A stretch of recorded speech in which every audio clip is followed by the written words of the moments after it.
สืบสานวันเดียวขึ้นดอก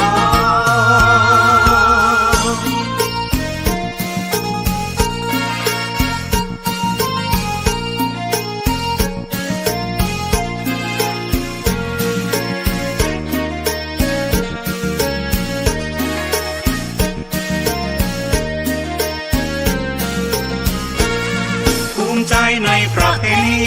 600 กว่าปีที่เที่ยวขึ้นดอยแต่งกายให้สุภาพเรียบร้อยสาวใดนุ่งน้อยห่มน้อยระวังไก่พร้อยจะคอยจริงคุณไหว้สาพระธาตุเอาบุญรับพรจากหลวงพ่อเจ้าคุณพระเทพวรสิทธาจารย์ไหว้สาบารมีเป็นประเพณีล้านนายิ่งใหญ่พระเนรศรัทธาร่วมใจคือขันข้าวตอกดอกไม้ไหว้พระพุทธปฏิมาประธานชาต่างสาสุสันต์สักการะพระธาตุพร้อมกันร่วมสืบสานวันเดียวขึ้นดอก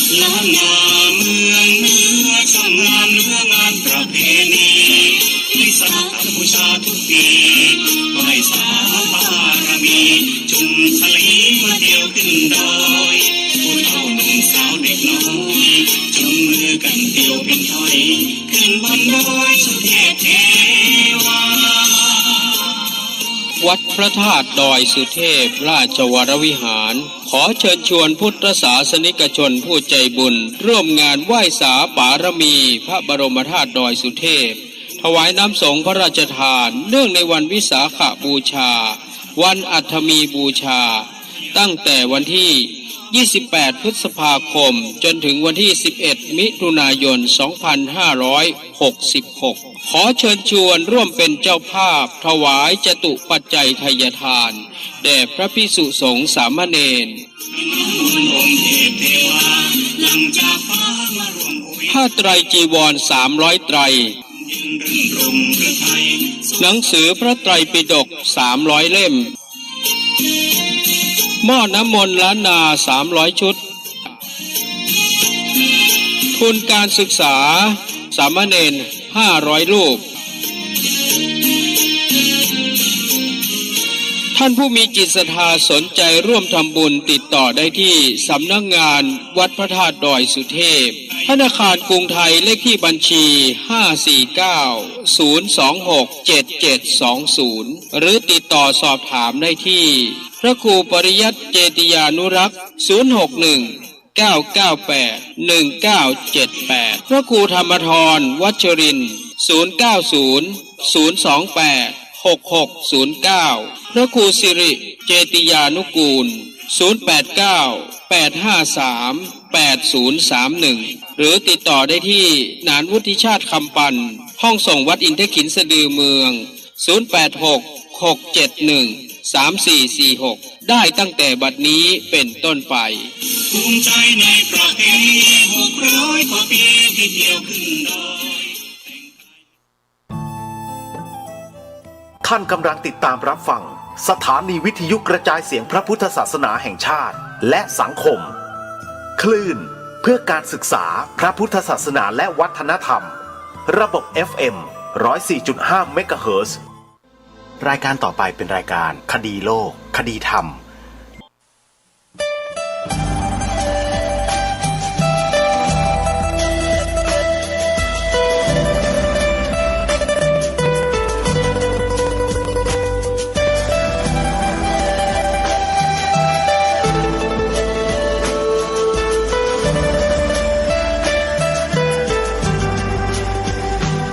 ล้าคิดก็ต้องกล้าทำอย่ากลัวถ้าท ำความดี เป็นศึกษาปัญหาให้ทันท่วงทีเมืองไทยจะพัฒนากว่านี้รายการดีๆคดีโลกคดีธรรมขอรำพันบรรยายความคิดเครื่องหมายแห่งสีทั้งสามงามถนัดขาวคือบริสุทธิ์สีสวัสดิ์หมายพระไตรรัตน์และธรรมะคุมจิตไทยแดงคือโลหิตเราใสซึ่งยอมสละได้เพื่อรักษาชาติศาสนาน้ำเงินคือสีโสภาอันจอมประชาพระโปรดเป็นของส่วนองค์จักริ้วเข้าเป็นไตรรงค์จึงเป็นสีธงที่รักแห่งเราชาวไทยทหารอวตารนำไปยงยุทธวิชัยวิชิตก็ชูเกียรติสยามประเทศไทยที่เจริญมั่นคงมาได้จนถึงทุกวันนี้มิได้เกิดขึ้นจากความหวาดกลัวอย่างคลาดเขลาแต่บรรพบุรุษไทยของเราทุกยุคทุกสมัยล้วนแต่มีความกล้าหาญและชาญฉลาดปกป้องเอกราชสร้างชาติให้เกิดความมั่นคงโดยมีธงแห่งพระไตรรัตน์เป็นเครื่องนำชัยจึงเป็นที่มาที่ไปของรายการคดีโลกคดีธรรมกล้าคิดก็ต้องกล้าทำอย่ากลัวถ้าทำความดีเป็นศึกษาปัญหาให้ทันท่วงทีเมืองไทยจะพัฒนากว่านี้รายการดีๆคดีโลกคดีธรรมรายการดีๆคดีโลกคดีธรรม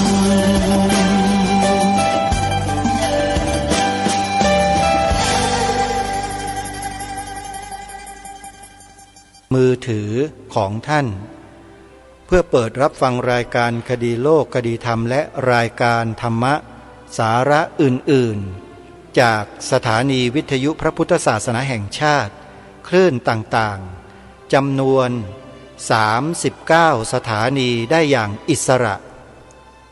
และสามารถฟังได้ทั่วประเทศฟังได้ทั่วโลกนี่คือนวัตกรรมใหม่ที่พระสงฆ์ไทยเราได้นำมาใช้เผยแผ่ธรรมะทางพระพุทธศาสนาบริการข่าวสารข้อมูลต่างๆให้พวกเราได้สดับรับฟังกันเป็นประจำทุกวันตลอด24ชั่วโมงขอเรียนเชิญเจริญพรสาธุชนช่วยกันบอกต่อให้พี่น้องชาวพุทธของเราดาวน์โหลดแอปพลิเคชันนี้ไว้ให้ทั่วถึงกันเพื่อความเป็นหนึ่งเดียวของพวกเราชาวพุทธและชาวไทยท่านสาธุชนทุกท่านวันพรุ่งนี้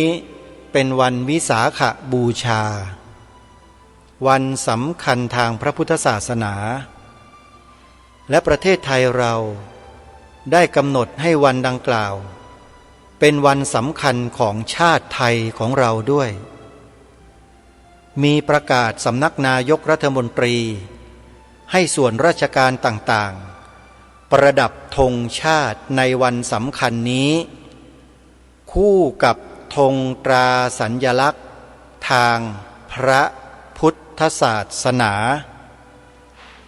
ทีนี้ทางรายการเคยปารมาสส่วนราชการทั่วประเทศ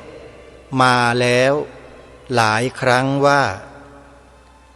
ไม่ได้มีหัวใจศรัทธาในพระบวรพุทธศาสนาซึ่งเป็นศาสนาของชาติบ้านเมืองเหมือนดังแต่ก่อนแล้ว ผลที่มันเกิดขึ้นเช่นนี้เนี่ยเรามองได้หลายอย่างแต่อย่างหนึ่งที่ทางรายการคดีโลกคดีธรรมมองแตกต่างไปจากท่านสาธุชนคนดีทั้งหลายก็คือว่า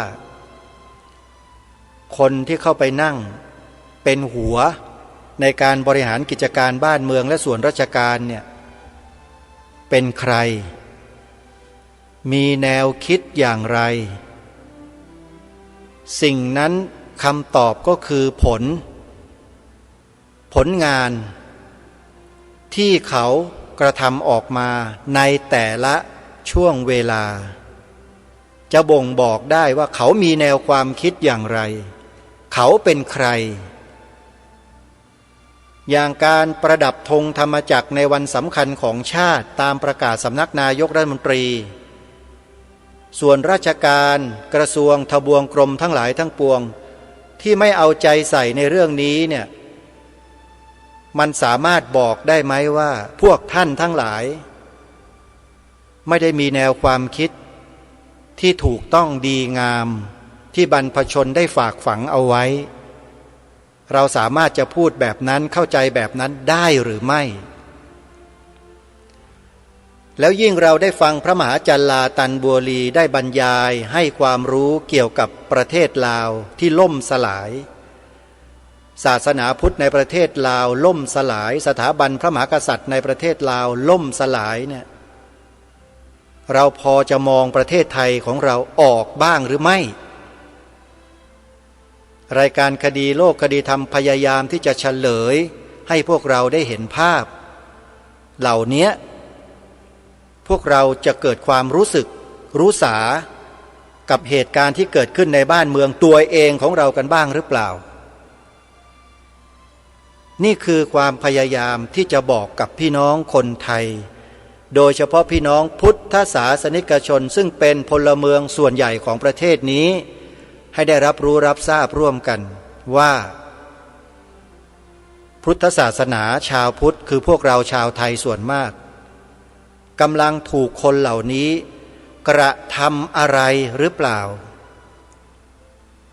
ทำไมจึงไม่ส่งเสริมไม่สนับสนุนกิจการงานด้านพระพุทธศาสนาแม้แต่ประดับธงธรรมจักรคู่กับธงชาติตามประกาศของสำนักนายกรัฐมนตรีที่มีปรากฏในราชกิจจานุเบกษาว่าให้ประดับธงชาติคู่กับธงตราสัญลักษณ์วันสำคัญของชาติดังต่อไปนี้1 2 3 4 5 6 7 8 9 10 11 12 13 14และในจำนวน14วัน15วันที่ปรากฏอยู่ในประกาศดังกล่าวเนี่ยมีวันที่เกี่ยวกับพระพุทธศาสนาอยู่นะถึง4วันนะโยมมาฆบูชาวิสาขาบูชาอาสาฬหบูชาและเข้าพรรษาสำนักนายกรัฐมนตรีประกาศไว้เลยว่าเป็นวันสำคัญของชาติให้ประดับธงชาติแล้วประกาศให้ใครประดับอ่ะส่วนราชการทั้งหลายทั้งปวงเป็นผู้รับสนองประกาศดังกล่าวแล้วทำกันไหมทุกวันนี้ท่านลองดูเถอะในที่ของท่านน่ะในชุมชนในหมู่บ้านตำบลอำเภอจังหวัดของท่านดูซิว่าส่วนราชการในระดับหมู่บ้านคือผู้ใหญ่บ้านตำบลคือกำนันอบต.อำเภอคือที่ว่าการอำเภอจังหวัดคือศาลาว่าการจังหวัดในแต่ละพื้นที่ของประเทศไทยดูซิว่าส่วนราชการเนี่ยยังศรัทธาในพระพุทธศาสนาและปฏิบัติตามประกาศของสำนักนายกรัฐมนตรีอยู่หรือไม่ตรงนี้เป็นเครื่องบ่งบอกให้เห็นได้เลยว่าผู้นำส่วนราชการของประเทศไทยของเราทั่วประเทศเป็นอย่างไรเป็นไปตามที่พระมหาจัลลาตันบัวลีกล่าวไว้หรือไม่เมื่อเราได้ฟังคำบอกเล่าเหล่านั้นแล้วเราต้องใช้ความคิดของเรามองดูประเทศของเราด้วยว่ากำลังเกิดอะไรขึ้นด้วยไม่ใช่นั่งกันตาปิดปริบทำเป็นไม่รู้ไม่ชี้ไม่ได้นะเราเกิดบนผืนแผ่นดินไทยร่วมกันอยู่ใต้ธงไตรรงค์เหมือนกันเป็นผู้มีศรัทธาในพระบวรพุทธศาสนา นับถือพระพุทธศาสนามีความกตัญญูกตเวทีต่อแผ่นดินเกิดต่อบรรพชนบรรพบุรุษของเราเหมือนกันใช่ไหมมีความจงรักภักดีต่อสถาบันพระมหากษัตริย์เหมือนกันใช่ไหมแต่ทำไมจึงไม่มีจิตสำนึกเหมือนกันล่ะทำไมจึงแตกต่างกันล่ะเพราะอะไรเพราะคนไทยเราจำนวนหนึ่งไปรับเอาข้อมูลของสื่อแมลงวันฝ่ายตรงข้ามมาใส่สมองใส่จิตใจของตนเองอยู่ตลอดใช่หรือไม่แล้วก็เกิดความรังเกียจสถาบันของตัวเองใช่หรือไม่แล้วเคยคิดไหมว่าคนเหล่านั้นที่อยู่ในสื่อทำสื่อทั้งหลายทั้งปวงในประเทศนี้เนี่ยเขาตกอยู่ในอำนาจของใครเคยคิดกันบ้างไหมถ้าเขาไม่ได้ตกอยู่ในอำนาจของใครทำไมเขาจึงนำเสนอแต่ข่าวเลวๆของพระล่ะซึ่งมีจำนวนเพียงแค่จี๊ดเดียวนิดเดียวเท่านั้นทำไมมาเสนอกันทุกวันล่ะเคยคิดกันบ้างไหมโยมต้องคิดพิจารณาให้ดีๆโยมอย่าไปคล้อยตามคนพวกนี้จนกลายเป็นด้ามมีดให้เขามาฟันพวกเดียวกันเองนะโยมนะมันน่าอับอายขายขี้หน้าชาวโลกเขาจังเลยอ่ะทุกวันนี้เราเป็นกันเช่นนั้นหรือเปล่ามีความรู้สึกรังเกียจมีความปฏิฆะไม่ชอบพระสงฆ์หรือเปล่าถ้าเกิดความรู้สึกเช่นนี้ขึ้นนั่นแปลว่าเราติดเชื้อในกระแสจิตที่สื่อแมลงวันมันป้อนให้เราทุกวันใช่หรือไม่พิจารณาตัวเองนะไม่ใช่มาดูผู้ดำเนินรายการผู้พูดเนี่ยพูดให้ทุกคนคิดแล้วย้อนมองที่ตัวเองว่าเป็นอย่างนั้นหรือเปล่าเข้าทางของพวกเขาหรือเปล่าอันนี้ขอฝากจริงๆทั้งพระทั้งโยมเลยท่านต้องใช้การคิดวิเคราะห์ที่ละเอียดที่รอบคอบที่ไหวพริบปฏิภาณศึกษาเรียนรู้พระธรรมคำสอนของพระสัมมาสัมพุทธเจ้ามาแล้วอย่าบอกว่าไม่มีปัญญานะอาตมาภาพไม่เชื่อหรอกโดยเฉพาะพวกที่เรียนจบอภิธรรมเนี่ยมันต้องมีปัญญาเหนือกว่าคนทั่วไปเยอะแยะถ้าคิดเรื่องแบบนี้ไม่ออกแล้วยังไปคล้อยตามคนพวกนี้มาต่อต้านศาสนาพุทธไม่ให้บัญญัติในรัฐธรรมนูญไม่ให้เป็นศาสนาประจำชาติแล้วมาเห็นด้วยเห็นดีเห็นงามกับการไม่ประดับธงชาติในวันสำคัญทางพระพุทธศาสนาด้วยแล้วเนี่ยเลว2 เท่านะคนพวกนี้ขอบอกเลว2 เท่าเลยอาตมาเนี่ยว่าเลยฮะศึกษาเรียนรู้ปฏิบัติพระธรรมคำสอนของพระสัมมาสัมพุทธเจ้ามาแล้วจะเป็นคนที่แข็งกระด้างตรงกันข้ามกับบรรพบุรุษตัวเองได้ยังไงเป็นไปไม่ได้นอกจากขายตัวแปรพักเกลือเป็นหนอนบ่อนไส้หอกข้างแคร่เหมือนอย่างที่หม่อมช้างว่านั่นแหละใช่หรือไม่พยายามคิดพิจารณาในสิ่งที่รายการนี้พูดให้ดีนะโยมอาตมาภาพกำลังพูดถึงความมั่นคงของสถาบันพระพุทธศาสนาและสถาบันพระมหากษัตริย์สถาบันชาติไทยของเราพูดถึงเรื่องส่วนรวมไม่ได้พูดเรื่องส่วนตัวถ้าใครมีความรู้สึกส่วนตัวไม่ชอบไอ้นั่นเขาเรียกว่าไอ้คนเห็นแก่ตัวขอบอกว่าเลยไอ้พวกเห็นแก่ตัวทั้งนั้นแหละที่ไม่ชอบเนี่ยมันไม่เคยเห็นประโยชน์ส่วนรวมสำคัญกว่าตัวเองเลยรายการนี้พูดเพื่อประโยชน์ส่วนรวมทั้งนั้นให้ทุกคนมีจิตสำนึกมีจิตอาสาเสียสละต่อชาติบ้านเมืองต่อพระพุทธศาสนาและสถาบันพระมหากษัตริย์การเรียกร้องให้บัญญัติในรัฐธรรมนูญให้ศาสนาพุทธเป็นศาสนาประจำชาติให้ถูกต้องนะฮะถ้าบัญญัติไว้เนี่ยถูกต้องแต่ไม่บัญญัติไว้นะมันผิดมาตั้งแต่ต้นแล้วพวกเราก็ถูกล้างสมองด้วยสื่อแมลงวันมาโดยตลอดว่าการบัญญัติไว้แล้วมันไม่ดีอย่างนั้นไม่ดีอย่างนี้ไอ้พวกแมลงวันทั้งหลายทั้งปวงเนี่ยมันใส่เชื้อเลวๆใส่สมองพวกเราคนไทยมานานมากจนพวกเราโง่หัวกันไม่ขึ้นพอรายการคดีโลกคดีธรรมมาพูดมาตอกย้ำหน่อยเกิดความรู้สึกคล้อยตามไอ้ฝ่ายศัตรูไปใช่ไหมกลายเป็นพวกเขามาต่อต้านมาต่อว่ารายการนี้ใช่ไหมล่ะแล้วมาโทษรายการนี้ได้ไหม ตัวเองนั่นแหละไปติดเชื้อพวกเขาว่าแล้วมาต่อต้านบรรพบุรุษบรรพชนตัวเองประเทศตัวเองแท้ๆจริงไหม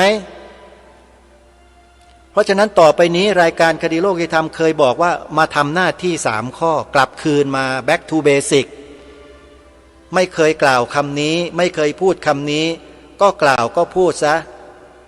คำว่าพระพุทธศาสนาเป็นศาสนาประจำชาติไทยของเราเนี่ยพูดซะให้ติดปากสอนลูกสอนหลานเราให้พูดให้ติดปากเลย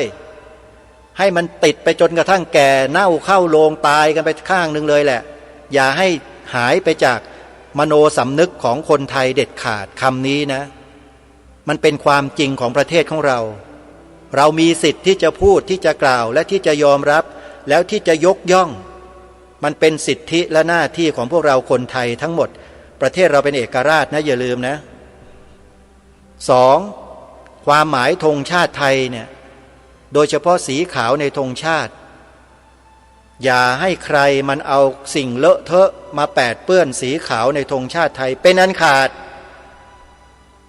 องค์พระบาทสมเด็จพระมงกุฎเกล้าเจ้าอยู่หัวรัชกาลที่6พระองค์ผู้ทรงพระราชทานความหมายไว้ชัดเจนว่าขาวคือบริสุทธิ์สีสวัสดิ์บริสุทธิ์สีสวัสดิ์นะไม่มีอะไรแปดเปื้อนความหมายเนี่ยคือเป็นขาวบริสุทธิ์สีสวัสดิ์เลยและพระองค์ท่านก็ทรงใส่ความหมายมาว่าหมายพระไตรรัตน์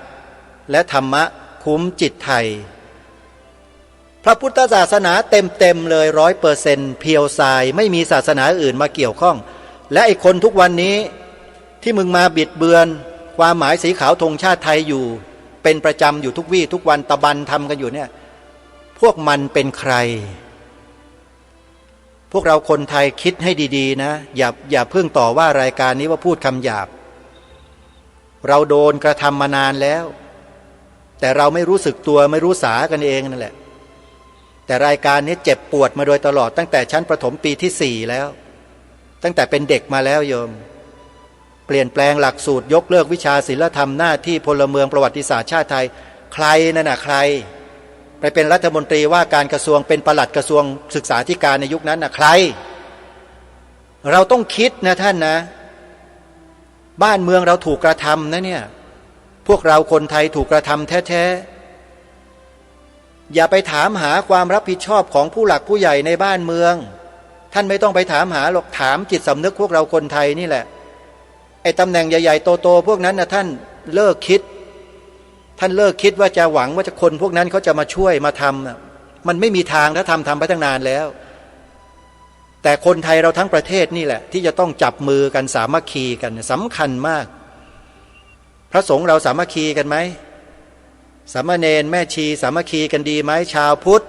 สามัคคีกันดีหรือเปล่าเป็นไปในทิศทางเดียวกันหรือไม่ทางรายการนำพระมหาวิทยาลัยตันบุรีมาเปิดเนี่ยมีนัยยะหลายอย่างที่ให้พวกเราได้รู้จักคิดแต่พวกเราจะคิดกันเป็นหรือเปล่าเท่านั้นแหละรายการนี้ก็คอยมากระตุ้นมาบอกอยู่บ่อยๆย้ำๆบ่อยๆเชื่อว่าหลายท่านคิดออกมองออกแล้วก็เริ่มหันเข้ามาสู่แนวทางที่ถูกต้องดีงามของชาติบ้านเมืองเรื่อยๆหวังว่านะอย่างนั้นเพราะฉะนั้นวันนี้จะเปิดเทปที่3ช่วงสุดท้ายไม่ทราบเหมือนกันว่าจะจบหรือเปล่านะโยมนะคอยติดตามรับฟังกันดูนะเพื่อไม่ให้เป็นการเสียเวลาติดตามรับฟังพร้อมๆกันได้นะบัดนี้มันก็เท่านี้แหละครับต่อมาก็มีการเลือกตั้งผู้แทนระดับจังหวัดนี้ใครเป็นคนเอาคนมาคนอื่นสมัครได้ไหมไม่ได้จะต้องพรรคปฏิวัติประชาชนลาวแต่ผู้เดียวเป็นผู้เสนอชื่อมาให้ประชาชนเลือกมันจะเลือกได้นายกนายขนายงมันก็อันเดียวกันนี่แหละสมาชิกสภาผู้แทนระดับจังหวัดนี่แหละเราเรียกว่าสภาสูงสุดแห่งชาติแต่อำนาจไม่มีส่วนรัฐมนตรีเอามาจากไหนรัฐมนตรีนั้นเอาใครมาเป็นก็ได้อยู่ที่เลขาธิการพรรคจะเลือกเอาอาจจะเอาผู้แทนระดับไหนมาก็ได้มาเป็นแต่เป็นรัฐมนตรีเฉยๆก็ไม่มีความหมายเว้นเสียแต่ได้สังกัดพรรคทีนี้คนจะเข้าสังกัดพรรคนี่มีทั่วไปหมดไม่เลือกเฉพาะว่าเป็นใครนะแต่ว่าจะต้องคัดเลือกมาจากสภาเปรสิเดียมเลือกมาเป็นรัฐมนตรี แต่ถ้ารัฐมนตรีคนนั้นมีฐานะไม่ได้เป็นสมาชิกพรรคก็ไม่มีความหมายอีกนั่นแหละและสมาชิกพรรคนี้เป็นได้ยังไงเป็นได้เพราะคณะเลขาธิการพรรคเลือกเข้ามาเพราะฉะนั้นสูงสุดอำนาจมันอยู่ที่เลขาธิการพรรคไม่ใช่อยู่ที่ประธานพรรคประธานไม่มีความหมายมันอยู่ตรงนี้สภาเปรสิเดียมก็อยู่ตรงนี้เราเรียกว่าคณะเลขาธิการพรรคพอรองลงมานี่เรียกว่าคณะกรรมการกรมการเมืองศูนย์กลางพรรคอันนี้ทำหน้าที่เหมือนกันกับวุฒิสภาแหละครับเหมือนกันมีอำนาจหรือไม่มีอำนาจว่าได้เป็นสมาชิกหรือไม่ถ้าเป็นสมาชิกก็มีอำนาจเพราะฉะนั้นนะครับเขาก็เริ่มเล่นบทนี้กับพระที่มีความรู้อย่างพระเดชพระคุณท่านเนี่ยอยากจะศึกไหมครับถ้าศึกเขาก็ประกอบส่วนให้เป็นครูบ้างเป็นอาจารย์บ้างทำนองเดียวกันก็เอาครูอาจารย์ไปสัมมนาแนวความคิดไม่ตรงกันเอาไปสัมมนาเอาพระมาหาปรริญญาทั้งหลายแหล่ที่ศึกไปสอนหนังสือไม่เป็นหรือสอนไม่ถูกทิศถูกทางแนวคิดไม่ตรงกันก็ส่งไปสัมมนาอีกเหมือนกันพระที่มีความรู้มันก็หมดไปเหลือแต่พระแก่ๆกันเนียนน้อยๆพอเสร็จแล้วเขาก็เริ่มด่าพระเป็นการอย่างเชิงเขาด่าพระทั้งหมด12ข้อนะครับผมจำไม่ค่อยได้เอาว่าย่อๆก็แล้วกันเพราะว่า1พระนี่เป็นศักดินา2พระแรงงานตาย3กราบพระ3ทีเสียเวลาปลูกต้นพริก3ต้นไหว้พระไม้พระทองพระอิฐพระปูนธรรมทานใหญ่คนบ้าเอาปิ่นโตไปถวายพระแต่ปิ่นโตเปล่ากลับมาบุญอยู่ไหนด่าอย่างนี้แหละครับพอด่าอย่างนี้ก็มีญาติโยมเถียงบ้างพระเถียงบ้างและปัจจุบันนี้เมืองไทยมีด่าหรือยังครับมีด่าแล้วหรือยังญาติโยมเถียงบ้างอะไรเถียงบ้างเขาก็รู้ว่าศาสนาจะล้มซึ่งหน้าไม่ได้แล้วเพราะพลังต่อต้านมันยังสูงอยู่เขาก็เลยหาวิธีการทางอ้อมจอบอ้อยเอาให้สึกข่มขู่บ้างจอบอ้อยบ้างองค์ไหนปฏิเสธเขาก็ฆ่าทิ้งอย่างเช่นอาจารย์ชาคำแดงอาจารย์บุญมากตายบอกว่าเขาฆ่าทั้งนั้นแหละหายสาบสูญไปก็มีใช้ปืนอากาศถวายทันทีก็มีเอาวิธีนี้แล้วเพราะฉะนั้นศาสนานี่ก็ส่วนเซหลักสูตรคัมภีร์ต่างๆผมมาเรียนหนังสืออยู่เมืองไทยนะครับผมเป็นมหาเมืองไทยและมหาจันลานะไม่ใช่มหาเมืองลาวนะครับมหาเมืองไทยนี่แหละผมเรียนหนังสืออยู่เมืองไทยผมก็รู้จักครูบาอาจารย์เยอะอุปชาผมเป็นสมเด็จพระสังฆราชวัดมกุฏผมก็มากราบขอหนังสือนักธรรมตรีถึงนักธรรมเอกมั่งบาลีไวยากรณ์จะถึงประโยค9มั่งสมเด็จโคนให้เอาไปเถอะลูกเอ้ยเอาไปเผยแพร่ผมเอาไปถึงโน่นผมไม่ได้จำแนกมาทำยุทธมหานิกายผมแจกหมดหนังสือนี่ครับเพราะลาวไม่มีหนังสือเรียนต้องเรียนหนังสือไทยนี่แหละครับเพราะนั้นพระเมืองลาวก็เรียนหนังสือก็อ่านหนังสือไทยได้สบายถ้าแจกหมดพระเนรก็ได้เรียนของผมศรีพันดรมีมหาปรริญญาไม่เกิน4ประโยคผมไปอยู่9ปีขึ้นถึง7ประโยคครับเพราะหนังสือที่ครูบาอาจารย์ให้ไปนี้เผยแพร่ทั่วไปแล้วผมก็มาอัดเทปเอาคำแปลของครูบาอาจารย์มั่งอะไรมั่งเอาไปสิไปสอนเพราะผมความรู้น้อยอัดเอาจากครูบาอาจารย์เมืองนี้แหละพระลาวฟังภาษาไทยได้สบายแต่ดีพระไทยฟังลาวไม่ค่อยรู้เรื่องเสียไปหน่อยอ่านคือไทยก็ได้เพราะฉะนั้นก็ได้อาศัยนี่แหละครับก็ทำให้ศาสนาดีทั้งสองตั้งสองฝ่ายนะผมไปอยู่ในความแตกแยกแท้จะหมดนะครับแต่ก่อนให้แตกแยกกันเพราะมีคนหนึ่งคือมหากูโสนเมธีนี่แหละมาเมืองไทยมาจำพรรษาอยู่เมืองไทยพรรษาหนึ่งกลับไปยุคพระธรรมยุทธมหานิกายตีกันงวนยาแตกกันหมดผมก็มหาคำผุยวัดมหาธาตุจบจากมหาธาตุพระเดชพระคุณคงจะรู้ดีมานั่งศึกษากันว่าพระเห็นกันเนี่ยมันถามพรรษาไม้เห็นกันหญิงแขวมันไม่ใช่พระแล้วมันธรรมชาติมันอ่ะถ้าท่านพระเห็นกันไม่ถามพรรษาเนี่ยถามทำไมถามเพื่อจะได้กราบแต่ว่าพระลาวแล้วแต่มันต้องเห็นกันแห่ๆจะตีกันแล้วกูก็เป็นธรรมยุทธ์มึงก็เป็นมหานิกายจำแนกกันไปเพราะมีคนไปแบ่งพอผมก็มาหาปุ๋ยไปอยู่นี่เป็นอันหนึ่งอันเดียวกันครับไปมาหาสู่ทำบุญทำทานร่วมกันญาติโยมฟังเทศได้2แบบชอบใจคุณโยมทั้งหลายแต่ก่อนฟังเทศธรรมยุทธ์เทศเดินเทศเสียงไม่ได้เทศอะไรเทศมาบุญมหาชาตินะครับถ้ามหานิกายก็เล่นเสียงแจ๋วไปเลยแต่พอเรามาเข้ากันใส่หนังสือกันได้อย่างนี้ก็ได้ฟังทั้ง2แบบดีอกดีใจนะพอเสร็จแล้วพอลาวแดงเข้ามาปั๊บโดยที่มาอาศัยบารมีมหากูนี่แหละเกาะหลังมาพระก็มองมหากูก็เป็นมหาออกจากวัดจากวาเพราะฉะนั้นลาวจะเป็นคอมมิวนิสต์ไปได้อย่างไรนะตั้งที่เขาด่าชอดก็ยังนอนใช่ยังเชื่อมั่นมหากูอยู่นั่นแหละพอสุดท้ายเขาก็มาด่าพระ12ข้อทีนี้เอาแล้วเสร็จทั้งธรรมานิกายเสร็จทั้งธรรมยุทธผมนี่เองนี่เป็นเลขาธิการเจ้าคณะธรรมยุทธแต่ท่านรองเดียวกันผมก็เป็นเลขาธิการเจ้าคณะมหานิกายด้วยท่านก็ใช้ผมด้วย ท่านก็เรียกผมมาหามานี่มาท่านก็เอาเปิดเทปให้ฟังน้ำตาไหลร่วงขอบผมมาร้องไห้ทำไมโอ้ยมันเจ็บใจโอ้ยกูจะมาเครียดเด้คือแต่ก่อนนั้นมันขอกินข้าวนะโลกทหารฝ่ายขวาข้าเนี่ยเลี้ยงข้าววัดเขาเลี้ยงเอาข้าวในบาตรให้พวกเราแดงกินแต่พอมันชนะแล้วมันด่าเอามันมาทำลายท่านก็นั่งร้องไห้เอาสู้เขาครับก็เลยตกลงก็มีผมนี่แหละครับพาพระพาเนรสู้เขาก็เลยเกิดถามกันขึ้นมาว่าเดี๋ยวนี้จะให้มีศาสนาหรือไม่ผมถามอย่างนี้เขาบอกโอ้ยพาหน่อยบ่มีมันสิได้บ่ศาสนาของบ้านของครูบ้านครูเมืองก็ผมก็ถามว่ามีมันคือแบบไหนอะตำราไปเผาทิ้งหนังสือต่างๆที่เอาไปจากประเทศไทยเนี่ยเขาเผาหมดหนังสือไม่ได้เรียนไม่ให้เรียนธรรมะบาลีไปเทศเรื่องบุญเรื่องนรกสวรรค์นิพพานก็ไม่ได้แล้วศาสนามันอยู่ตรงไหนผมก็ว่าเอาอย่างนี้สิจะไปขึ้นเทศตั้งนะโมเป็นตุเป็นตาไม่ได้ในสมัยโน้นในสมัยนั้นต้องบอกว่าประเทศลาวสันติภาพเอกราชเป็นกลางประชาธิปไตยเอกภาพพัฒนาถาวรจะต้องขึ้นบทนี้จะไปตั้งนะโมไม่ได้นะครับในยุคนั้นนะครับ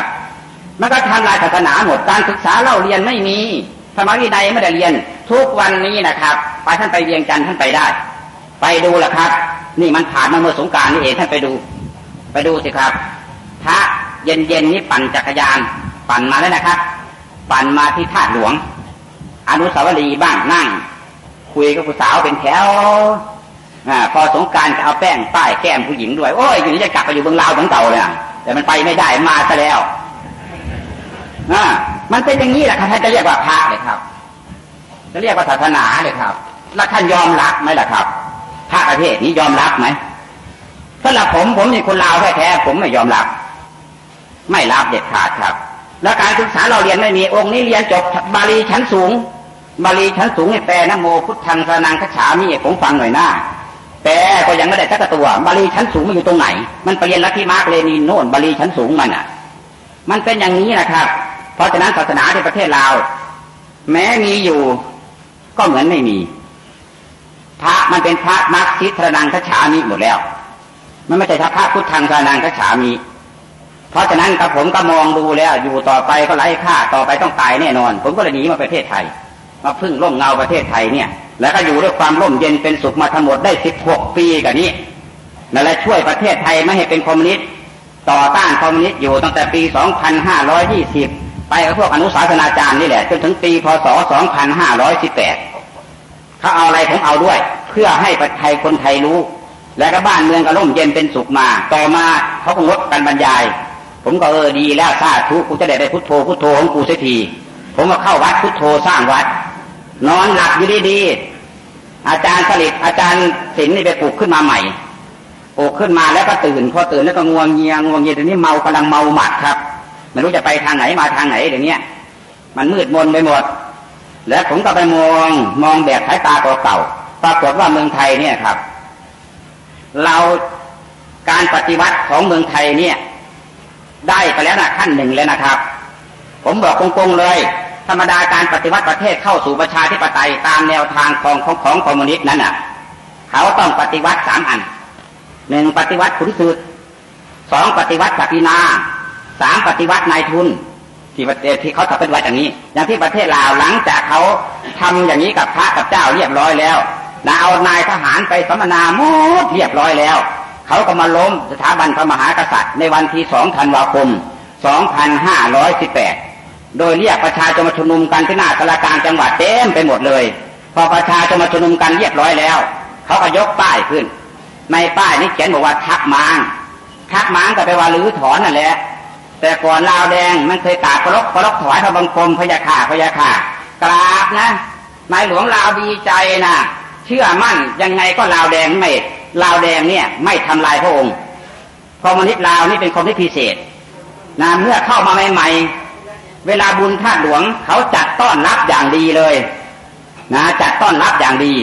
เวลาทำบุญธาตุหลวงพระเจ้ามหาชีวิตลาวเนี่ยก็ทรงพระทัยเชื่อมั่นในเขาว่าเขาจะไม่ทำลายพระองค์เชื่อมั่นเลยครับแต่พอวันที่2ยกป้ายขึ้นทับม้างเท่านั้นแหละเขาก็บอกว่าพระองค์ดูสิประชาชนเข้ามานี่มาให้รื้อถอนตำแหน่งพระมหากษัตริย์พระองค์ต้องเซ็นลาออกเดี๋ยวนี้แล้วเขาก็บังคับให้นายหลวงลาวเซ็นลาออก ทั้งที่มันกาดกระลกอยู่นั่นแหละเสร็จแล้วมันกำจัดขุนศึกคือทหารเนี่ยไปสัมมนาหมดแล้วนะเขาก็กำจัดศักดินาคือนายหลวงทีนี้ปัจจุบันในประเทศไทยเป็นยังไงศักดินาเนี่ยเข้ามุมไปหมดแล้วนะขุนศึกเนี่ยเข้ามุมไปหมดแล้วฝูงทหารเข้ามุมไปหมดแล้วกระดุกกระดิกไม่ได้แล้วแถมซ้ำคนยังเกลียดทหารด้วยเดี๋ยวนี้ทหารจะใส่เครื่องแบบยังไม่กล้าเลยนะผมขอโทษถ้ามีทหารฟังผมอยู่นี่ผมก็ขอโทษคืออาตมาได้เคยพูดกับทหารด่ามันออกจากวัดไปเลยเจ็บใจแทนมันก่อนจะเป็นพันเอกขึ้นมาได้เนี่ยต้องทำอะไรมั่งต้องเรียนหนังสือต้องกินข้าวมีพ่อมีแม่ต้องออกสนามรบแล้วก็ทำลำบากมันแค่ไหนก่อนจะมาได้ยศขนาดนี้แล้วพอถึงบัดนี้ไม่กล้าใส่แม้กระทั่งเครื่องแบบมันเสียศักดิ์ศรีขนาดไหนเนี่ยผมเคยด่านะที่ลาวก็เขาก็เหมือนกันเขาเอาไปสัมมนาหมดไม่ว่าใครจะยอมเขาหรือไม่ยอมเขาเอาไปสัมมนาหมดพอเสร็จแล้วก็ล้มล้างสถาบันพระมหากษัตริย์พอล้มล้างสถาบันพระมหากษัตริย์เรียบร้อยแล้วเขาก็มาล้มล้างสถาบันทุนนิยมวิธีการล้มล้างสถาบันการเงินเขาทำอย่างนี้เขาพิมพ์เงินใหม่ขึ้นมาเงินลาวเก่าเรียกว่าเงินกีบเงินใหม่เรียกว่าเงินปลดปล่อยใครมีเงินเก่าให้มาแลกเงินใหม่เลยเที่ยงวันแล้วไม่รับแลกเขาว่าอย่างนี้เสร็จแล้วก็เขาก็ไปเที่ยวทุกหมู่บ้านไปพร้อมกันหมดคนลาวก็แห่มาแลกใครจะมีเท่าไหร่ก็แห่มาแลกครูบาอาจารย์พระเจ้าประสงค์อดสาบางสกุลไว้เก็บไว้ทีละ5 กีบ10 กีบหรือเมื่อไรก็ไม่รู้นะให้เนนน้อยหามมาแลกเขาให้ไปคนละ5 กีบคนละ 5,000 กีบส่วนที่เหลือบอกพระเดชพระคุณฝากธนาคารไว้ก่อนพระเดชพระคุณเอาเงินมาเก็บไว้อย่างนี้เงินนั้นไม่สะพัดเพราะฉะนั้นเอาเงินฝากธนาคารไว้เสร็จแล้วเขาก็ลงชื่อลงอะไรให้เรียบร้อยฝากธนาคารพอเขาทำอย่างนี้ได้ทั่วประเทศแล้วเขาก็ประกาศยึดธนาคารเป็นของรัฐจนแล้วทีทางพระทางโยมก็เหลือเงินกันแค่คนละ 5,000 กีบพอเสร็จแล้วเรียบร้อยอย่างนี้แล้วต่อมาเขาก็บอกว่าคนลาวนี่เสมอภาคกันแล้วใครมีเงินมีทองอย่างไรก็ค้าขายได้ตามสบายแล้วเงิน 5,000 กีบเราจะค้าขายได้มันค้าขายไม่ได้จำเป็นต้องเอาทองไปขายให้สหกรณ์เอาถอดเอาแหวนไปขายให้สหกรณ์เอาสร้อยไปขายให้สหกรณ์ได้เงินมาใหม่พอได้เงินมาใหม่แล้วก็มาค้ามาขายค้าขายก็ร่ำรวยขึ้นมาอีกอยู่มาได้2 ปีลาวเปลี่ยนเงินใหม่อีกเปลี่ยนจากเงินปลดปล่อยเป็นเงินธนาคารเปลี่ยนเงียบปิดประตูเปลี่ยนประเทศปิดประเทศเปลี่ยนเงินเลยใครมีเงินเก่ามาแลกเงินใหม่อัตราแลกเปลี่ยน1 กีบเงินปลดปล่อย1 กีบเงินธนาคารเท่ากับ 1,000 กีบเงินปลดปล่อยตกลงเหลือ5 กีบทีนี้ก็เลยจนเสมอภาคกันพอดีนี่วิธีปฏิวัติของนายทุนมันจะไปยากอะไรท่านสังเกตให้ดีนะเมืองไทยเนี่ยเมืองไทยคณะนี้นะผมขอพูดนะครับยังไงก็ขอพูดให้ชี้ทางให้รู้ไว้จับตาดูถ้าเขาทำแค่นี้อนุโมทนาสาธุผมเห็นด้วยปฏิวัติประชาธิปไตยคือปฏิวัติขุนศึกถ้าจบกันแค่นี้สาธุใส่หัวการเมืองมันก็เป็นอิสระส่วนตัวของมันนะแต่ถ้าหากมันไหลลื่นไปกว่านี้แหละครับก็เป็นการปฏิวัติศักดินานะครับและใครเป็นศักดินานายหลวงก็เป็นศักดินาพระเดชพระคุณท่านนั่งอยู่ข้างหน้าผมนี่ศักดินาเท่านั้นแหละครับผมก็ศักดินาเป็นพระครูศัลยบัตรชั้นเอกครับศักดินาเหมือนกันมีหวังตายเท่าเทียมกันนั่นแหละครับเอาเท่ากันนั่นแหละเพราะฉะนั้นเราจะคิดยังไงครับประเทศไทยในปัจจุบันนี้มันถึงมาบทนี้แล้วถ้าหากญาติโยมทั้งหลายยุติกันแค่นี้นะขอบิณฑบาตเถิดขอให้ยุติแค่นี้ประชาธิปไตยก็ได้แล้วรัฐธรรมนูญแก้แล้วขุนศึกเข้ามุมหมดแล้วไม่มีความหมายแล้วขุนศึกทั้งหลายไม่ยุ่งเกี่ยวการเมืองเข้ามุมหมดแล้วขอให้พอแค่นี้ประชาธิปไตยเราสมบูรณ์แล้วอย่าแย่เรื่องโน่นอย่าแย่เรื่องนี้เสือนั่นน่ะหมานั่นน่ะขอโทษใช้คำนี้นะเตะมันเข้ามุมถ้าไม่เลิกเตะมันกัดขานะทหารทุกวันนี้ขอโทษนะฮะมันก็เหมือนกันนั่นแหละมันเข้ามุมเข้าแจไปหมดแล้วเข้าปากเขาขุนศึกไปหมดแล้วก็ปล่อยเขาเถอะอย่าไปเหยียบย่ำกันมากนักอย่างข่าวลืออีกวันนี้ก็มีข่าวลือว่าทหารนี่เข็นฆ่าประชาชนแต่ก่อนเมื่อวันจราจรเอาใส่รถGMCแล้วก็ไปทิ้งในจังหวัดกาญใส่กระสอบลงไปทิ้งเลยอีกคนนึงก็แกล้งตายพอแกล้งตายแล้วพอทหารหนีมันก็โผล่ขึ้นมาอาตมาถามว่าเดี๋ยวนี้มันอยู่ไหนเอามาออกโทรทัศน์ที่โยมเอามาออกโทรทัศน์เดี๋ยวนี้เขายังให้ปรากฏตัวเจ้าค่ะ อะไรกันมันก็ทะเลาะกันเรื่อยไปทีนี้สร้างความแค้นเรื่อยไปนะท่านพระเดชพระคุณท่านดูวิดีโอผมดูทั้ง2 ม้วนไม่เหมือนกันบางม้วนมีปืนใหญ่ด้วยไม่รู้ว่าไทยมาจากไหนปืน105นั่นนะถ้าเอาปืน105มายิงจริงๆนะครับสนามหลวงไม่เหลือหรอกหอพิพิธภัณฑ์ก็ไม่เหลือวัดพระแก้วก็ไม่เหลือไม่ต้องถูกคนหรอกครับดินกรุงเทพมันอ่อนยุ่ยอยู่แล้วตกตุ้มมันสะเทือนนะครับไปหมดไม่มีเหลือเลยมีนะครับวิดีโอเป็นภาษาญี่ปุ่นมีปืน105ด้วยอยู่กับผมยังมีม้วนหนึ่งนะครับแล้วท่านสังเกตอีกอันหนึ่งเวลาทหารยิงปืนเนี่ยเขาก็ยิงไปอย่างนี้มันอาจจะมีพลาดบ้างนะปรื้ดไอ้พวกที่ล้มพรื้ดลงไปนะครับท่านมองดูขามันไหมครับทหารนอนกับคนนอนนี่ต่างกันนะครับทหารมันล้มตัวลงนอนปั๊บเวลาล้มตัวลงไปเนี่ยส้นเท้ามันจะลาบนะครับสังเกตนะครับถ้าคนธรรมดาล้มตัวลงนอนส้นเท้าจะสูงโด่อย่างนี้คนที่ไม่ได้ฝึกอ่ะทหารต้องลาบไปอย่างนี้แล้วในวิดีโอมีลาบลงไปเลยครับผมว่ามันทหารชาติไหนกันแน่นี่ครับในวิดีโอเลยมีขาลาบลงไปแล้วอีกคนหนึ่งก็ทหารกำลังไล่เตะอยู่ในวิดีโอมีแต่แล้วแกก็คานบกเพราะให้พระเดชพระคุณท่านที่ไม่ได้ฝึกลงไปคานเหมือนมันสิครับทำได้ไหมครับนี่มันคานบกได้เขาเรียกว่าคานแลนภาษาลาวเรียกว่าคานแลนมันเป็นวิชาเฉพาะของพวกอยู่ในป่านะครับคานแลนเนี่ยรู้จักแลนไหมครับแลนนี่ไม่รู้ตะกรวดนะครับเขาเรียกคานแลนนะมันผิดสังเกตได้หลายอย่างว่ามือที่3เข้าแทรกผมดูในวิดีโอนะครับเพราะฉะนั้นพระเดชพระคุณท่านทั้งหลายครับไอ้เรื่องสูญเสียเท่านี้ก็ขอเลิกพระเดชพระคุณท่านไปบิณฑบาตก็ขอบิณฑบาตกับโยมเถอะเราไม่มีทางอื่นจะเลือกแล้วนะครับสังคมลาวนั้นแตกแยกกันหลังจากพระเจ้าอยู่หัวล้มแล้วการสถาบันการเงินพังแล้วคนลาวเข้าศูนย์อพยพมาประเทศไทยไปอยู่ต่างประเทศไปเป็นคู่ผัวเมียไปด้วยกันลูกเต้าไปด้วยกันไม่ถึงกับแตกสังคมพื้นฐานอย่างนี้ส่วนประเทศไทยในคณะนี้ผัวกับเมียทะเลาะกันนะเรื่องอยู่คนละข้างลูกกับพ่อกับแม่ทะเลาะกันเพราะอยู่คนละข้าง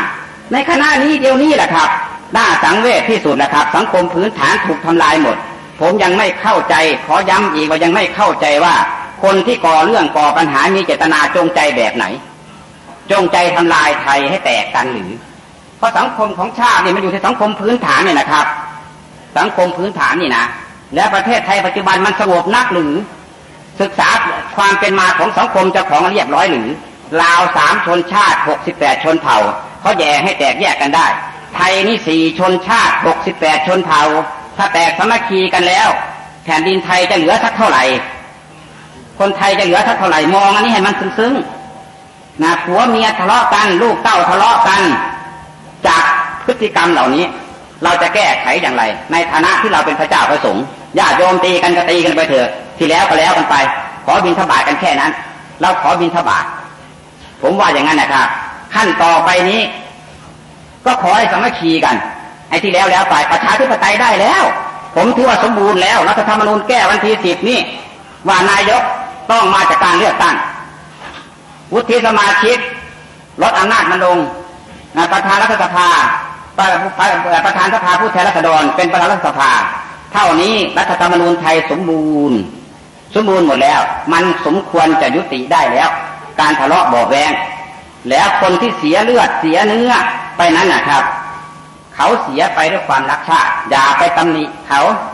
พวกเราเป็นพระนี่ก็ผมก็ขอบิณฑบาตให้พากันแผ่เมตตาให้มันจิตมันบริสุทธิ์รักชาติด้วยความรักชาติก็มายอมเสียสละเลือดเนื้อมีล้มมีตายมีนะแต่เขาล้มตายเพื่ออะไรเพื่อให้คนไทยแตกแยกกันอย่างนี้หรือพระเดชพระคุณท่านผมเป็นลาวนะครับแต่เป็นไทยอยู่แล้วเดี๋ยวนี้ครึ่งหนึ่งลาว50ไทย50ก็แล้วกันเป็นคน 100% น่ะถ้า 100% น่ะแล้วเขายอมตายนี่เพื่อให้คนไทยแตกแยกกันอย่างนี้หรือเพื่อให้พ่อแม่กับลูกต้องแตกแยกกันหรือเพื่อให้พี่น้องต้องแตกแยกกันหรือเพื่อนฝูงต้องแตกแยกกันหรือที่เขาตายเนี่ยเพราะฉะนั้นคนที่ก่อปัญหาตัวปัญหานี้ขอให้คิดถึงเรื่องนี้ให้ดีอย่าปล่อยข่าวนู่นปล่อยข่าวนี่ปล่อยอยู่อย่างนั้นแหละสมเหตุสมผลมั่งไม่สมเหตุสมผลมั่งปล่อยตลอดแล้วว่าทหารยิงประชาชนอย่าไปพูดคำนี้บอกว่าบังเอิญก็แล้วกันถ้าทหารยิงจริงไม่มีใครเดินขบวนได้สักคนเดียว คนเดินขบวน200,000ปืน M16 นั้นกดนาทีหนึ่งปรื้ด300 นัดบรรจุที่1 แม็กหนึ่ง30 นัดทหารออกมาจะออกมารักษาความสงบประมาณ3 กรม 9,000 คนที่ผมกะเอานะมันไม่มีข้อมูลอะไรหรอกกะดูพื้นที่กับทหารเปรียบเทียบเป็นจุดๆไปทหารมาเดินประมาณ 9,000 คนทหารออกมาคนหนึ่งถือลูกปืนมา200 นัดเอา200คูณ 9,000 เป็นกี่นัดเป็น 180,000 นัดนัดหนึ่งยิงออกไปกลางประชาชนถูกนัดหนึ่งถูก5 คนเอา5 คนคูณ 180,000 นัดคนไทยไม่มีเหลือในสนามหลวงแล้วครับไม่มีใครได้ขบวนได้สักคนเดียวถ้าทหารมันจะยิงจริงและก็บอกว่าทหารนี่ยิงประชาชนในวิดีโอโอ้โหอยู่โรงพยาบาลรามานะครับมี6 ศพตายอยู่โรงพยาบาลรามาที่เข้าที่เลยขม่าวปืนติดเลยรูออกขนาดไหนนะรูออกขนาดนี้และก็บอกว่าทหารยิงผมยังสงสัยถ้า M16 ยิงจี้หน้าผากถึงขม่าวปืนติดนี่รูออกนิดเดียวเพราะปืนยังไม่ตีมันแรงปุ๊บไปเลยครับต้องเป็นปืนสั้นแน่นอน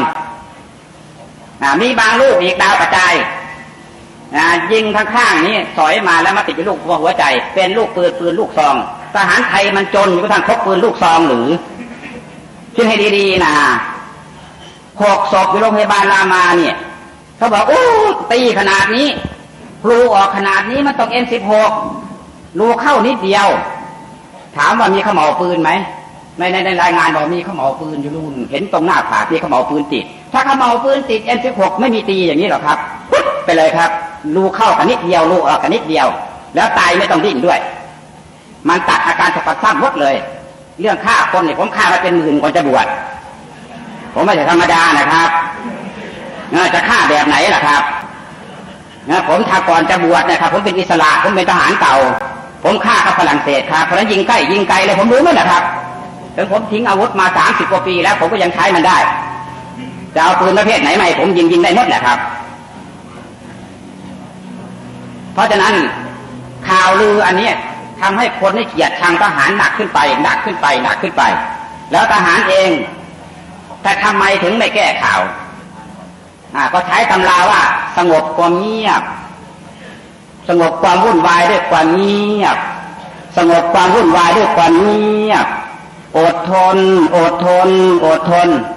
นี่คือคติทหารไทยในปัจจุบันอีกไม่นานหรอกท่านเหล่านี้มาบวชก็คงได้เป็นพระอรหันต์กันเพราะอดทนเก่งเหลือเกินนี่ฮะอดทนก็ดีแต่เป็นการสร้างธรรมะเขาเรียกว่าสร้างภูมิต้านทานได้ดีมีขันติดีทหารนั้นมันอดวันหนึ่งมันมีขีดจำกัดเหมือนกันนะพระเดชพระคุณท่านเพราะฉะนั้นพระเดชพระคุณท่านมีญาติมีโยมนะครับเขียนป้ายที่ใหญ่ให้เลยพระขอบิณฑบาต2 ข้อดังต่อไปนี้ข้อที่ 1อย่าคุยกันด้านการเมืองเพราะคุยแล้วมันจะทะเลาะกันข้อที่ 2อย่าคุยกันเรื่องศาสนาเพราะศาสนาถ้าไปคิดกับพุทธเนี่ยคุยกันแล้วจะทะเลาะกันเขียนไว้เลยครับพระเดชพระคุณท่านมูลเหตุแห่งการทะเลาะในคณะปัจจุบันนี้อย่าคุยกันเรื่องอย่าพูดกันเรื่องการเมืองในครอบครัวเขียนบอกคุณโยมผู้หญิงผู้ชายไปเขียนติดไปบ้านเลยเดินเข้าบ้านอย่าพูดเรื่องการเมืองนี่เป็นหลักสามัคคีในปัจจุบันผมฝากพระเดชพระคุณท่านเขียนเป็นป้ายเลยครับหรือองค์ไหนจะเขียนหนังสือเก่งๆก็ไล่คาถาเขียนเขียนเป็นใบปลิวเลยครับแต่อย่าไปโจมตีฝ่ายนู่นฝ่ายนี้นะครับแล้วไม่โจมตีใครขอบิณฑบาตเอาหลักธรรมสลานิยธรรม6 ประการของพระพุทธเจ้าเรามาใช้ชายีเมติกเวสลานิยธรรมานั่นน่ะ6 อย่างเนี่ยช่วยเหลือกันเข้าไปตั้งจิตด้วยเมตตาเข้าไปช่วยเหลือกันทางกายมีเมตตาธรรมเข้าไปช่วยเหลือกันทางวาจาตั้งจิตด้วยเมตตาเข้าไปช่วยเหลือกันทางใจคือมีจิตเมตตาต่อกันและกันแล้วก็แบ่งปันผลประโยชน์แก่กันและกันประพฤติปฏิบัติให้มันคงกันมีความเห็นให้คงกันพระพุทธเจ้าสอนหลักสามัคคีไว้6 ประการเรียกว่าสลานิยธรรม 6คือช่วยเหลือกันทางกายช่วยเหลือกันทางวาจาช่วยเหลือกันทางใจด้วยใจและก็แบ่งปันลาภผลให้แก่กันและกันมีศีลเสมอกันมีความประพฤติเสมอกันแล้วก็มีความเห็นให้มันคงกันปัจจุบันในความเห็นไม่คงกันแน่นอนเพราะต่างฝ่ายต่างเดือดต่างฝ่ายต่างร้อนแล้วก็เขียนติดเอาไว้เลย ให้โยมไปเขียนติดหน้าบ้านเลยนะโยมนี่ก็ต้องขอไหว้ชัยถวายก่อนให้เกิดบรรดาพระเดชพระคุณท่านทั้งหลายจนได้ประสบแต่ความสุขความเจริญประวัติศาสตร์พลังขอมงคลมีความดีทั้งปวงจงมีและท่านประสาท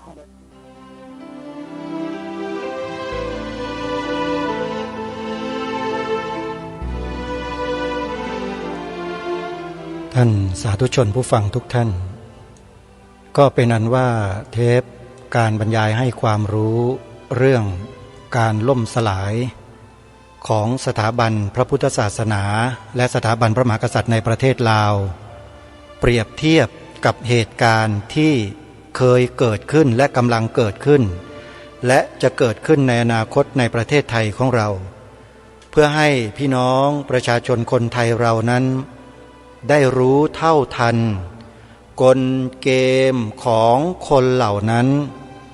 ที่จ้องจะทำลายล้างสถาบันของประเทศไทยของเราเพื่อเราจะได้ระวังป้องกันร่วมกันรายการคดีโลกคดีธรรมนั้นตระหนักรู้ในเรื่องราวเหล่านี้มานานแล้วก็พยายามบอกกับพี่น้องคนไทยของเราว่าอย่าหลงทิศอย่าหลงทางอย่าหลงกลคนเหล่านั้นเป็นอันขาดและสิ่งที่เราจะต้องเดินร่วมกันทำร่วมกันพูดร่วมกันคิดร่วมกันนั้นจะเป็นหนทางแก้ปัญหาเหล่านี้ได้เป็นอย่างดีความรักความสามัคคีเป็นน้ำหนึ่งใจเดียวกันเท่านั้น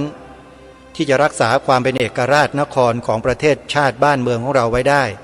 พร้อมด้วยสถาบันพระพุทธศาสนาและสถาบันพระมหากษัตริย์ว่าแต่ว่าเราจะเดินไปด้วยกันพร้อมกันหรือไม่ขึ้นอยู่กับทุกคนตัดสินใจนะโยมนะวันนี้เวลาของรายการหมดลงแล้วอาตมาภาพต้องขอสมมุติยุติรายการไว้แต่เพียงเท่านี้พบกับรายการได้ใหม่ในวันพรุ่งนี้ขอความสุขสวัสดีจงมีแด่ท่านผู้ฟังทุกท่านทุกคนเทินขอเจริญพร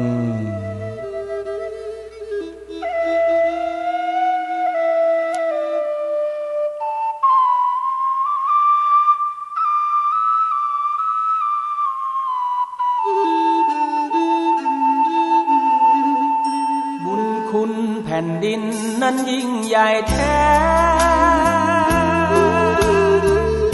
บุญคุณของแม่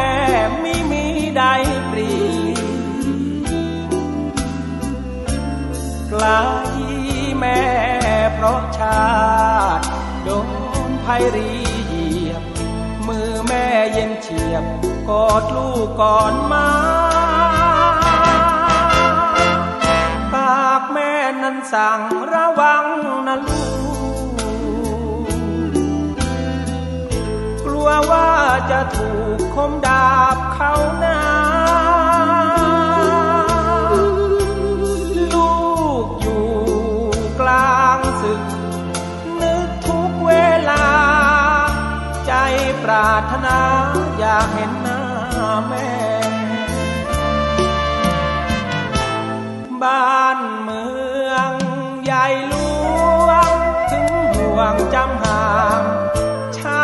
เป็นเบี้ยล่างให้เขาแน่แท้ยามนี้ไทยเราถูกเขารังแกหากลูกอ่อนแอชาติคงไม่มีบุญคุณแผ่นดินนั้นยิ่งใหญ่นัก